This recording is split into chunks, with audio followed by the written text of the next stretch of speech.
deals that are in severe distress and deals that are performing, those are the two that are least concerned as a operator, right? Because if my deal is in severe distress, the lender's going to work with me. If it's performing, it's performing. He was saying if he was in our shoes, he'd be more concerned about deals that are close, right? Meaning maybe they're coming up on a refi and they're almost there but not quite, because those are much easier for a lender to want to take over, right? And foreclose on, because a lender doesn't know how to turn around a 50% occupied deal. It's not that easy. But a deal that's maybe already 95% occupied and it's just not meeting the right DSCR or anything, that one is probably easier to hand to a third party. And I think a lender, if a deal's going to get foreclosed on, probably in their eyes this is going to get foreclosed on either way. And so whether I make the person buy a cap or not, it's going to get foreclosed on, so it's a wash.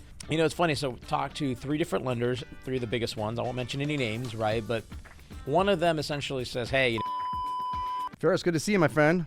Nice seeing you too, Mauricio. We are here at the MFIN, the Multifamily Investor Network Conference in New York City. Absolutely, the Big Apple. Dude, it's been fun. It's a whole day, action-packed, kind of a prelude to your big event in Houston, right, in February? Absolutely, February 17th, so that's the big one. Excited for that one, but New York's turned out pretty well. It's a awesome. lot of new people, and it's kind of interesting to see the perspective of New York syndicators over just kind of, I guess, what we're used to, right? Those Texas people. It's I'm in California, and it's such a culture shock when I come to New York. Like, I spent yesterday up in Midtown and visiting some people, and just the whole vibe is just so different. No better, no worse, just really different from Texas, California. Yeah. I even dressed up a little bit, not for you guys, and we're kind of we got the memo. No, you got a great taste. I'm like, hey, we're in New York. I feel like people dress up a little bit more in New York, and sure enough, people are like wearing suits and ties and really, really dressed up nicely and stuff. Much more classy, but I did hear, the tie is out, so I'm glad he didn't do the tie, and neither did we. Yesterday we met with some equity groups, and I just kind of, I did a pullover sweater and called it a day. I didn't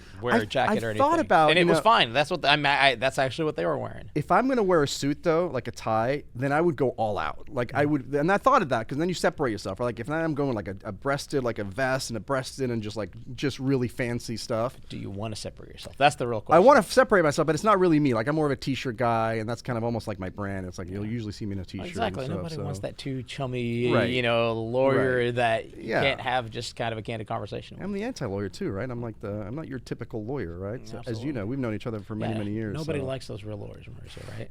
So what should we talk about, dude? Like, what's on your mind these days? I know you're primarily I shouldn't say you're primarily multifamily because you've got a whole other stuff that you've got behind the scenes. But what do you want to talk about multifamily? Like, where are we? What's going on? Talk about, so we're up in New York, had a lot of good meetings, right? Kind of came up here and met with a bunch of equity groups that we've kind of gotten to know and building rapport with, seeing what they're doing, and talk to a bunch of lenders, right? And that was the more interesting one, just seeing what are the lenders seeing. And so that was really insightful. And it's funny, I like to say almost like the order of meetings we had were perfect because we were able to use knowledge from one to apply to the next one, look even more sophisticated. And just seeing what lenders are doing, what's happening out there, how flexible are some of them being, and what are their thoughts. And so, what are they thoughts? What are they telling you?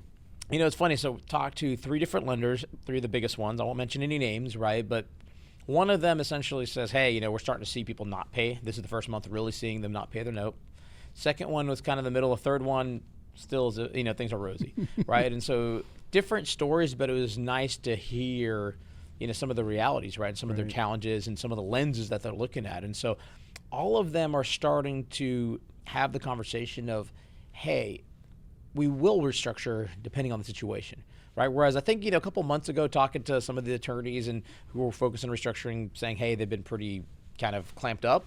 But now I think they're starting to see, okay, there's going to be some distress, and what will they do to restructure those loans? And ultimately for us, we're trying to position ourselves as talking to them about, hey, we can take on the operations for a deal if you guys foreclose on it, and or if there's a way for us to step in, restructure the loan, take over the deal, and kind of get it performing. And so it's kind of obviously our incentive is really getting to know that and getting to prime for that, but really it won't work on every deal. And so that's where the conversation is, hey, yeah, we can step into this deal and maybe bring fresh equity, but if the rate is, 8%, there's no cash flow and it's 70% occupied. I'm not going to raise the money to pay down the note whenever I'm in negative position for the next year until it stabilizes. What else can you guys do? So will the banks negotiate that? So let's say the going rate, the market rate for one of these multifamily loans is, I'm making it up, 8.5%. Would you be able? I mean, obviously you guys are big players. Like, would you be able to negotiate? Hey, I know the market rate's 8.5, but we'll take this over at 7.5 or 7. So the thesis from all of them was, hey, they don't want to change principal, so your loan amount's not going to change, right? That nobody seemed like they were opening to that, which ultimately, as a buyer, I'd love for them to do that. Right. But they will play with other aspects, right? So the first one is just really playing with the interest cap requirement. The problem right now is if you believe rates are not going to go up, or they're going, or let's say they're going to go up nominally, you still have to buy a cap based on rates today. So those are just really expensive. Right.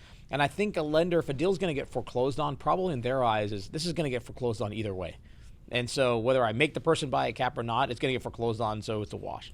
And so I think they're starting to kind of allude, hey, they'll be, willing to be flexible on that, whether it's just by even looser spread, instead of a 2 by a 5, right? Or no spread at all. That's one. The other one that was kind of interesting is like basically the rate won't change, but they will have you pay some of it current and accrue the rest on the back end. And so if you think about a deal, right, let's say you're buying a deal and it's 50% occupied. Well, that deal is going to lose money each month over month, probably for the next year. Yeah. Because if it's 50 today, probably really it's 30, and you have to operate it and get it going. That takes time.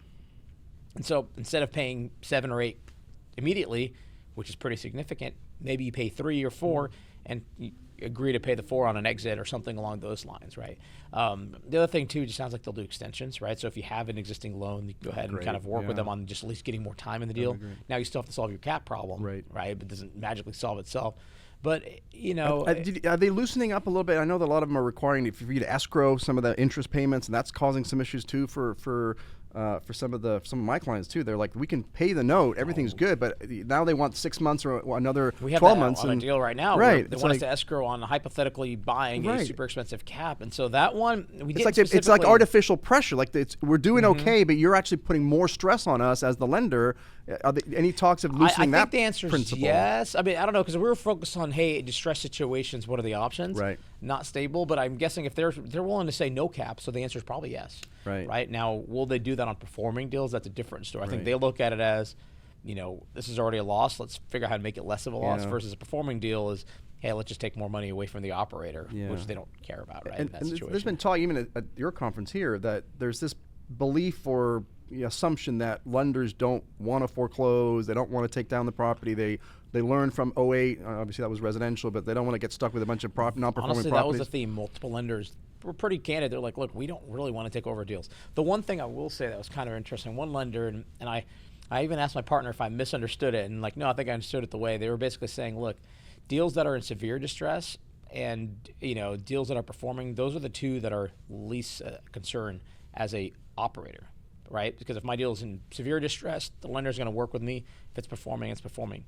He was saying if he was in our shoes, he'd be more concerned about deals that are close, right? Meaning maybe they're coming up on a refi and they're almost there but not quite.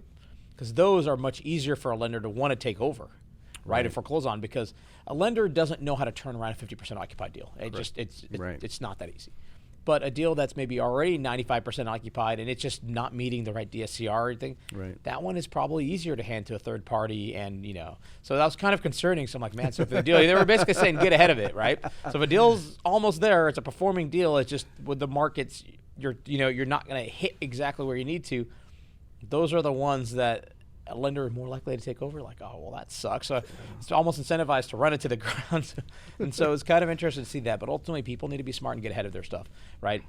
Really start to work your stuff a year in advance and figure out what your options are, whether that's go bridge to bridge, and do you have a story to tell there where you can actually justify that, or do you going to go bridge to perm? And we have those decisions to make on every deal, right? We have a deal coming up that we're deep in the money on, and we will do a cash out refi. But I don't really want to do a refi and lock in the current rates that high. So then our question is, well, what do we want to do, right? If I do a refi, we pull investor money out, but now we're stuck in 6% for the next 5 years, 6 years, 7 years. That sucks. If I think it's going to go to 4 or 5, is that better for me? And so there's some kind of tough decisions to figure out. And then, well, maybe we do a bridge to bridge, or maybe really what we're saying is we're just going to go to the lender. That one we do have extension, so we're essentially going to play the extension game. We're going to go get the extension, ride out another year, and see what the markets look like then, in the hopes that rates will, either stay where they are or go down. So I'd rather spend the money to get another year to kind of look through the window and see what happens then. The lenders are, because we talked about, I don't know if you know, but we have a podcast called the Drunk Real Estate Podcast, and so we talked about this when it came out. But FDIC, Fannie Mae, Freddie Mac, the Fed, they all came out with a sort of an update of a policy paper, which was really encouraging lenders to work with borrowers. But I've never heard anybody talk about it. I don't know if they've just it's funny, dismissed it. that crossed my mind, and I was really thinking of asking them, but I didn't. Okay. Multiple times I should have just asked. So I'm curious if, are they abiding by that? What do they do right. based on that, right? And the problem is a lot of our conversations were with debt funds, which are not your Fannie and Freddie, and so we did not meet formally with Fannie and Freddie. Right? We met with companies that represent them, right. Like Fannie at least, but did not really get to ask that question because I am curious what does that mean, and and it sucks that the government would kind of publish something so loose. Because it's like, well, you could do this and you could not do this, and so as a operator, it's hard to understand what my options are there. So are you guys interested then? It sounded to, and maybe I misunderstood, but you're talking to lender also as an opportunity, like if they have distressed properties, to have the relationship with you, they'll come to you almost off market. Absolutely. Hey, we've got problems. That's one thing. Are you also looking for distressed property outside? Are you guys looking for distress? I guess that's the question. Are you opportunistic. First, are you looking for distressed property? Are we looking for distress? I mean, we're opportunistic, right? Yeah. We can only handle so many deep turnaround deals. We've done them. We've done the deals that we took down to 40% occupancy and brought up to 90. But my partner has no hair, and my hair's already graying, and you can only handle we have a team behind us, but it's still, those deals are a big energy suck for the team on our management side, and we do third-party management too. And so even on the third-party side, we have to be smart on how much distress do we bring on, because that stuff does take 5-10x more energy. And so the answer is we're opportunistic. Are we only looking at distress? No, but would we look at a distressed deal if there's a way to really step in and it makes sense? Yes. I know you guys probably, I'm sure, I know you're looking at, obviously there's this talk of a recession coming, who knows what interest rates are doing, are they coming down? What are your thoughts on that in terms of recession, and are interest rates going to stay or go lower or whatever? Maybe more importantly, how does that factor into your decision making right now, buying decisions or whatever? Yeah, so ultimately I'll look into my crystal ball. Right, and what does it say? What does the Feras crystal ball say? I think rates will stay high for a bit. I don't think they're going to drop immediately. Now there's the big question of, debt is real expensive even for the government, right? To the point where they're paying more in interest than the freaking defense budget, right? So it's a significant to change. So the government's going to be incentivized to want to reduce it. But ultimately, we're not betting on it dropping quickly. And so TBD what happens. Ultimately, I really look at it as how do we buy the best deal we can find today and structure it to mitigate risk with the things that we know today. Right. That's ultimately. And so a lot of what we've been buying is assumptions. We stepped into a deal that's got 7 years IO, and it's at 3.8% interest rate. So that, we know exactly what that deal is going to look like for the next 7 years. Right. And so again, we've done multiple assumptions, and we are looking at new debt, fresh debt. But again, planning based on where we are today. We're not, and a lot of lenders are talking about untrended versus trended. That's the other theme, right? Okay. A lot of the bridge debt was always modeling trended, especially on the construction side. Whereas a lot of the lenders right now, especially for developments, they are looking at untrended, meaning meaning your rent growth stays flat, no rent growth. What happens, right? How do you model that? And so it's really planning for that based on what we know today and seeing what makes sense. Awesome. Last question, because I know you got to get back to your event, but. Cash call is obviously the big topic these days. We're helping out clients to go through that process. But if, from an LP standpoint, right, you're an investor, sponsor calls you up and says, hey, I need some extra capital. How would you go through and analyzing whether it's worth putting putting additional capital? No, it's absolutely good money. I think that's the big concern, right?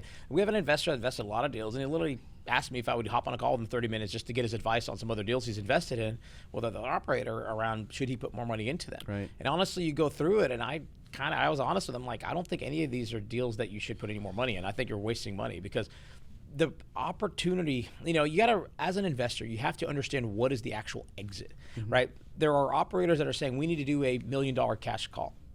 Great, what are you gonna do with $1 million? Well, we're just gonna float the note. How are you gonna get out of the note? We don't know, right? There's a lot of that, and we see that where guys are just trying to, they're $50,000 short a month on the note, and their hope is only that rates fall enough to allow them to get out of the loan and get it. Versus if I was presented with a deal saying, look, we're going to raise $1 million because we know we need to go upgrade another 100 units to be able to get our NOI up to support this, and here's the real pathway out, and we're also going to build some reserves in, then I'm a little bit more interested. Yeah. But there's a lot of these deals where essentially the pitch is, hey, we don't know what's going to happen. We just need to raise more money. And that's where, as an investor, I'd be concerned, because no matter what people say, deals have already taken a haircut on valuations. Yep. I mean, and there may be more of that, right? I mean, I'd be lying if I said every deal we bought is still worth what we paid for. Right. The rates have, valuations have dropped. Now, that's where I like to say real estate is financial engineering. So do you have a way to engineer it to where it makes sense still? And ultimately, with a cash call, you have to factor that in. So as an investor, the last thing you want to do is, you put your $100,000 into a deal and you need to go put another $25,000 that's just going to get wiped because the operator has no real plan on getting that deal out of the situation that it's in. Awesome. Well, buddy, good job on the event this weekend. And so next one, February 17th. 17th. That's a big one. How many That'll be people? our big one. So Houston, last one we had was about 750, 800 people. And we shooting- don't want to grow it anymore. So we're going to stay on Ah. that size. So it'll be first come, first serve, and Awesome. hoping to kind of get that same turnout. I know people have seen a slowing in the market, and events are having a lot less people than they were previously. But we're excited. It should be a good event. And how can somebody find out more about it? mfinvestornetwork.com. Awesome. Appreciate it, buddy.